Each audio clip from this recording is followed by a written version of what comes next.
Good morning everyone, সবাইকে মহাশিবরাত্রির শুভেচ্ছা জানিয়ে আজকের ব্লগটি শুরু করছি। আমি রেডি হয়ে গেছি আজকের দিন উপলক্ষে একটি ছোট্ট রাইডের জন্য। প্রিয় রেডি, প্রপার রেডি হয়ে গেছে, সুটেড বুটেড হয়ে ক্যামেরার সামনে পোজ দিচ্ছে। আর শুধুমাত্র রেডি হলেও হবে না, রেডি হওয়ার আগে আমাদের পুজো মানে সিংহাসনের প্রপার পুজো দিয়ে রেডি করেছে। সাথে সাথে আমিও সকালবেলা উঠে শিবের মাথায় জল দিয়ে শুভ শুভ জয় ভোলেনাথ বলে রাইডটা শুরু করছি। আমাদের বাইকও পুরোপুরি রেডি, তার সাথে আমরা বাড়ির থেকে ফুল রেডি হয়ে বেরিয়ে পড়েছি।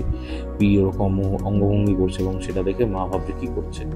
এসে গেছি আমরা সন্তোষপুরে, এবং সন্তোষপুরে আমাদের জয়েন করেছে দাদা ও দিদি। দেখো কি সুন্দর দাদা দিদির হেলমেটটা মাথা পরিয়ে দিল। আর আমিও রেডি, জয় ভোলেনাথ বলে স্টার্ট করছি রাইডটা। চলো, লেটস গো। সন্তোষপুর থেকে আমরা বেরিয়ে পড়েছি টুয়ার্ডস মায়াপুরের উদ্দেশ্যে। ঠিকই শুনেছ, আজকে আমাদের গন্তব্যস্থল মায়াপুর ইসকন মন্দির। আর এই রাস্তাটা হলো NH-12, আর এটি হলো আমডাঙ্গা মন্দির, খুবই জাগ্রত আমাদের দত্তপুকুরে। তো সেটাকে বিদায় দিয়ে আমরা টুয়ার্ডস মায়াপুরের দিকে এগোচ্ছি NH-12 ধরে। আর এইটুকু মানে আমাদের সন্তোষপুর থেকে রাস্তাটি সিঙ্গেল ওয়ে, রাস্তার কন্ডিশন একটু খারাপ, তো খুবই সাবধানে চালাতে হচ্ছে আমাদেরকে। আর আমার ফুয়েল আপটা খুবই দরকার ছিল, তো ফুয়েল আপটা আমি করিয়ে নিচ্ছিলাম। সকাল সকাল ফুয়েল আপ করিয়েছিলাম আমি 910 টাকা, আর মনোযোগ সহকারে দেখছিলাম ডিসপ্লেটা। এই দুজন যাচ্ছে, দাদাজিও যাচ্ছে, আর সাথে সাথে আমরাও যাচ্ছি, দুজন তাল মিলিয়ে এগোচ্ছি। এখানে এতক্ষণ ছিল সিঙ্গেল ওয়ে, আর এখান থেকে স্টার্ট হয়ে গেল প্রপার টু ওয়ে। আর NH-12 আসল মজা হচ্ছে এখান থেকেই। এতদিন এটা কমপ্লিট ছিল না, এখন কমপ্লিট হয়ে গেছে। আর কমপ্লিট হওয়ার পর এটাই আমার ফার্স্ট টাইম। দারুণ লাগছিল এই রাস্তা দিয়ে রাইড করে এগিয়ে চলতে, খুবই সুন্দর, সে আলাদাই অনুভূতি।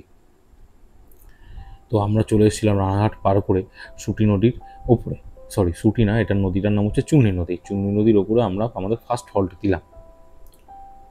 তো আমি নেমে পড়েছি বাইক থেকে, হেলমেট খুলে একটু ভিউটা এনজয় করছিলাম। আর পৌঁছে গেছিলাম মায়াপুর ইসকন মন্দিরের সামনে। আস্তে আস্তে আমরা এগোচ্ছি কোন বাইক পার্কিং করে। এই যে আমরা 4 জন এগোচ্ছি মায়াপুরের এন্ট্রান্স, মানে কোন গেট দিয়ে ঢুকবো সেটা চুজ করার উদ্দেশ্যে। এটি হলো মায়াপুরের মেন গেট, গেট নাম্বার 1। এখান থেকেই ঢুকে, মানে অনেকগুলোই গেট আছে, তার মধ্যে এই গেটটাই বড় এবং এই গেটটাই মেন বলতে পারো। তার কারণ হচ্ছে এখানেই মেন মন্দিরটা শুরু, এখান থেকে। আর এখানেই আছে হচ্ছে দুপুরে লাঞ্চের মহাপ্রসাদের কুপন কাউন্টার। দেখে নাও, অনেকগুলো কাউন্টার আছে। এই কাউন্টারের মধ্যে থেকে তোমরা যে কোনো একটা খাবার চুজ করতে পারো, যেটা তোমাদের ভালো লাগবে। তো আমরা চুজ করেছিলাম গদা ভবন। দেখে নাও মেনুটা, একটু পজ করে দেখে নিও মেনুটা।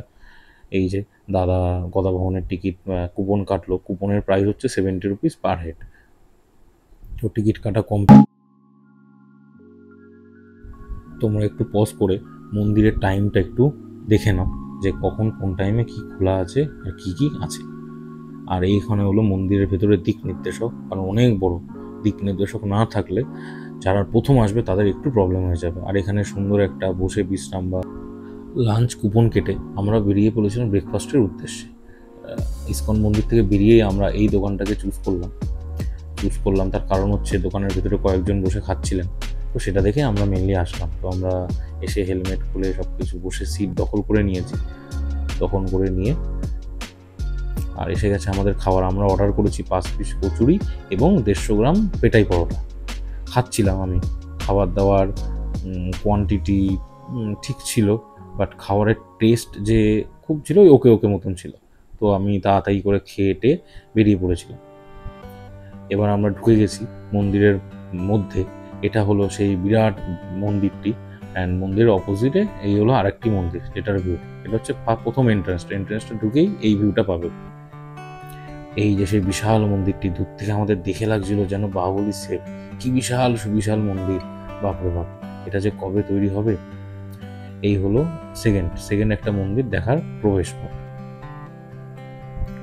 এখান থেকে ঢুকে সামনে যেই ঘরগুলো আছে, এখানে জুতো ব্যাগ সব রাখতে হবে। মানে তুমি কোনো কিছু নিয়ে মন্দিরের ভেতরে যেতে পারবে না, সব কিছু এখানে খুলে রেখে জমা দিয়ে তারপর আসতে হবে। আর এটি হলো পুরো ফ্রি অফ কস্ট। ওই মন্দিরটি দেখে আমরা বেরিয়ে পড়েছি আরেকটি জায়গা দেখার উদ্দেশ্যে। সবাই মিলে আস্তে আস্তে গল্প করতে করতে, আড্ডা ইয়ার্কি করতে করতে আমরা এগিয়ে চলেছি। এটি হলো মেন মন্দিরটি, আর একটা সাইড, এই সাইডে এসছি আমরা। আর এই মন্দিরটা যেটা এপাশে আসছে, এখানে হচ্ছে এটি হলো এই মন্দিরটি হলো নরসিংহদেবের মন্দির। এখানেই আর সন্ধ্যাবেলা আরতিটা হয়। নতুন মন্দিরের সময়সীমাটা একটু দেখে নিও। দেখো কি সুন্দর ফুলের টবের মধ্যে চন্দ্রমল্লিকা ফুল, এই ডালিয়া ফুল। আর এই শুদ্ধ এই ভিউটা নিয়ে দেখো কি সুন্দর একটা বট গাছ, এরকম একটা ভিউ। দূর থেকে কাউন্টার দেখে আমরা চলে আসলাম। এই কাউন্টারটি হলো নতুন যে একটা মন্দির পার্টিশন খুলে সেটারই টিকিট। এটা হলো 200 টাকা চারজনের টিকিট 200 টাকা করে, আর 50 টাকা হচ্ছে পার হেড 50 টাকার টিকিট। এটা নতুন যে নরসিংহদেবের মন্দিরটা হয়েছে সেখানে যাওয়ারই এটা টিকিট। তো আমরা সেই টিকিটটা পারচেস করিনি, বিকজ এখনও ফুল কমপ্লিট হয়নি তার জন্যে। তো ওই টিকিট দেখে এবার আমরা এগিয়ে চলেছি দুপুরের লাঞ্চ করার উদ্দেশ্যে গদা ভবনের দিকে। এই হলো গদা ভবনের রাস্তা। এখান থেকে ঢুকতে হবে, ঢুকে বাইরে বেরিয়ে এই হচ্ছে ভিড়। লাঞ্চের জন্য সব রেডি হয়ে গেছে, মানে সবাই যাচ্ছে লাঞ্চ করবার উদ্দেশ্যে। দেখো কত ভিড় হয়েছে, বিকজ তখন অলরেডি 1টা বেজে গেছিলো এবং আমরা ঢুকে পড়েছি, লাইনে দাঁড়িয়ে পড়েছি। আর এখানে একটা কথা বলে রাখি, এই গদা ভবনের প্রবেশের জন্য তোমাকে জুতো খুলে যেতে হবে, জুতো সব খুলে যেতে হবে। আর গদা ভবন ঢোকার ঠিক আগে একটা ছোট্ট সেতু মতন আছে, এখানে একটু ঝর্ণারও ব্যবস্থা আছে, সেটা সন্ধ্যাবেলা দেখা যাবে। দেখো কি সুন্দর ওয়েল মেনটেন। এই হলো গদা ভবনের টিকিট, মানে কুপন লাঞ্চের। এটা নিয়ে ঢোকার সময় তোমরা এখানে হাত ধুয়ে ঢুকতে পারো। আর এটি হলো গদা ভবনের ভিতরে খাওয়ার জায়গাটা। দেখো কি সুবিচাল এবং পরিষ্কার পরিচ্ছন্ন জায়গা। আর এখানে বলতে পারো সেলফ সার্ভিস, তোমাকে খাবার নিয়ে এসে এখানে বসে খেতে হবে। তো আমরা এগিয়ে চলেছি, এই যে সব মানুষ খাবার নিয়ে আস্তে আস্তে এগোচ্ছে, অ্যান্ড আমরাও লাইনে দাঁড়িয়েছি খাবার সংগ্রহ করার উদ্দেশ্যে। ওই যে সামনে লাইনে যেতে যেতে ওখানে গিয়ে তোমাকে থালা কালেক্ট দেবে, তোমাকে কালেক্ট করতে হবে। যে আমি কালেক্ট করলাম, করে আমরা এগিয়ে যাব সামনের দিকে খাবার সংগ্রহ করার উদ্দেশ্যে। আর এইখান থেকে হলো সামনে থেকে গিয়ে তোমাকে খাবার সংগ্রহ করে নিয়ে এখান থেকে খাবার সংগ্রহ করতে হবে, করে নিয়ে এখানে এসে বসতে হবে। তো আমরা 4 জনে মিলে খাবার নিয়ে এসে বসে পড়েছি। বসে পড়ে সবাই খুব সুন্দর মজা করতে করতে ভিডিও নিচ্ছে, আমি ভিডিও করছি। এবার হচ্ছে খাওয়া স্টার্ট করার পালা। মেনুটা ছিল হচ্ছে ডাল, ভেজ ডাল, একটা সবজি আর পনির তরকারি। খাবারগুলো সত্যি খুবই টেস্টি ছিল, গরম গরম, খুবই টেস্টি, মানে টেস্টফুল খাবার, ভালো লাগছিল খেতে।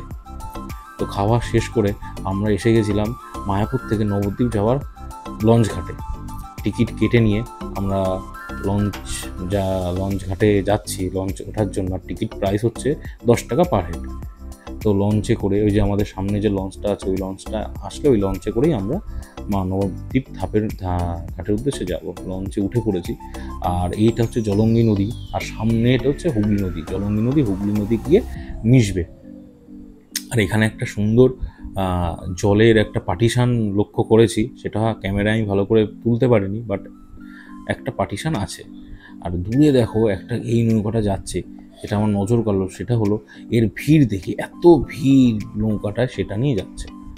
তো নবদ্বীপ ধাম থেকে পরিক্রমা করার পর আমরা যখন বিকেলের দিকে ইস্কন মন্দিরে ঢুকলাম, ঢুকেই দেখি এরকম একটা মানে মিউজিকের সাথে নাচ গান অলরেডি হচ্ছে। দেখে খুবই মেসমারাইং লাগছিল। এখান থেকে আমরা যাচ্ছি, এখন বিকেল হয়ে গেছে, তো আমরা এখন যাচ্ছি গোশালা দেখার উদ্দেশ্যে। এই গোশালাটা মন্দির থেকে একটু পেছনের দিকে, ভেতরের দিকে। তো এসে গেছি আমরা গোশালা ঢোকার মেন গেটে। এবার এখান থেকে আমরা ঢুকে আস্তে আস্তে যাচ্ছিলাম গোশালাতে দেখার উদ্দেশ্যে। সবাই দেখছে, এখানে প্রচুর কয়েকটা দোকানও আছে। আর এইখানে এই সিঁড়ি দিয়ে উপর হচ্ছে গোশালা। এই হলো গোশালা। এখানে হচ্ছে প্রচুর গরু। আর যেটা আমাদের নজর কেড়েছিল সেটি হলো এই ষাঁড়টা। তোমরা শুধু একবার দেখো ষাঁড়টার শিংটা, বাপরে বাপ, শুধু দেখো একবার। এটা হলো ক্লোজ আপটা, ফ্রন্ট ভিউটা, কি সুন্দর শিং, আর মুখটাও কতটা মিষ্টি, জাস্ট তোমরা দেখো। আমি আর ভয়তে বেশি সামনে যাইনি, ভয় লাগছিল এই শিংটা দেখে। তো গোশালা থেকে বেরিয়ে আমরা ভাবলাম গরুর গাড়ি করেই ইস্কন মন্দির পর্যন্ত যাব। তো আমরা গরুর গাড়িতে উঠে পড়েছিলাম আমি আর দাদা। এখানে মেনলি আমি আর দাদা এসেছি, ওরা দুজন আসেনি। তো গরুর গাড়িতে, আর দূরে দেখো মন্দিরটি দেখা যাচ্ছে, মন্দিরের চূড়াটা। আর গরুর গাড়ির প্রাইস হচ্ছে পার হেড 10 টাকা করে। তো সন্ধেবেলায় আলোকসজ্জা দিয়ে মায়াপুর ইস্কন সত্যি পুরো সেজে উঠেছিল, আলাদাই সুন্দর লাগছিল সন্ধেবেলায় ইস্কন মন্দিরটিকে দেখতে। আর এই সময় হচ্ছে আমরা সন্ধ্যারতি দেখে বেরোলাম, বেরিয়ে দেখি এরকম সুন্দর আলোকসজ্জায় সেজে উঠেছে ইস্কন মন্দির। সন্ধেবেলায় ইস্কন টেম্পেলের প্রাঙ্গণ আলোকসজ্জায় সেজে উঠেছে, দেখতে খুবই সুন্দর লাগছে, ভালো লাগছে। তো সব কিছু নিয়ে আজকে আমাদের ইস্কন টেম্পেল ভ্রমণ, মায়াপুর আর কি, মায়াপুর ভ্রমণ কমপ্লিট হলো। তো এখন এখান থেকে বেরোবো, বেরিয়ে বাইকটা নিতে হবে, অ্যান্ড বাইকটা নিয়ে এখান থেকে ডাইরেক্ট যাব বাড়ির পথে। তো আজকের মতন ভিডিও এখানেই সমাপ্তি, মায়াপুর ইস্কন টেম্পলের সমাপ্তি। এই যে একদম অবস্থা টাইট, ঠিক আছে, আর কথা বলার শক্তি নেই, এত হাঁটা ভেতরে। আর সকালবেলা আমরা মানে যেহেতু একটু লেটও হয়ে গেছে আসতে, তো আমরা রেস্ট করার টাইম পাইনি, কারণ কভার করতে হবে। আবার একটু নবদ্বীপ ধামেও আমরা গেছিলাম। তো সব কিছু নিয়ে আমাদের অবস্থা, মানে আমার ওর অবস্থা তো মানে খুবই, কী বলবো, খুবই দুর্বল হয়ে গেছে। তো যাই হোক, আমাদের আজকের ভ্রমণ খুবই ভালো হয়েছে। আর আশা করব মানে, আর মায়াপুরের যেটা মেইন যেটা বড় মন্দিরটা, ওটা এখন ওপেন হয়নি, তো ওটা আমরা আর ভিজিট করিনি। যখন একবারে ওপেন হবে তখন একবারে করব। তো সব কিছু নিয়ে ভিডিওটা আমরা এখানেই শেষ করছি। তো tata and Shubho Maha Shivratri, good night.